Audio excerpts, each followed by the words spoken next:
a game. I'm gonna be playing Five Nights at Freddy's. This is supposed to be a horror game.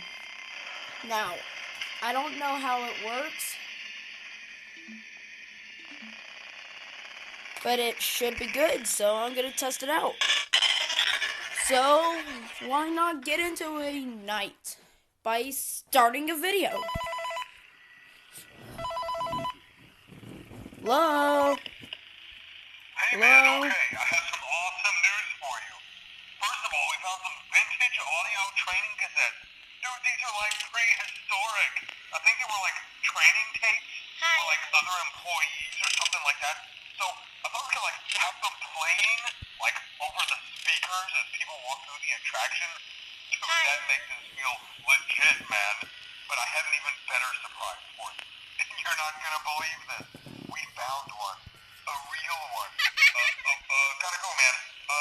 Well, look, it's in there somewhere. I'm sure you'll see it. Okay, I'll leave you with some of this great audio that I found. Talk to you later, man. Hello? Hello? Welcome to your new career as a performer slash entertainer for Freddy Fazbear's Pizza.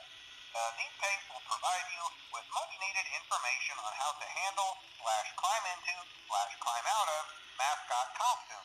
Right now we have two specially designed suits that double as both animatronic and suit. So please Well, pay close YouTube, attention while learning this how to was a operate test, these suits and I'll as see you access next time. slash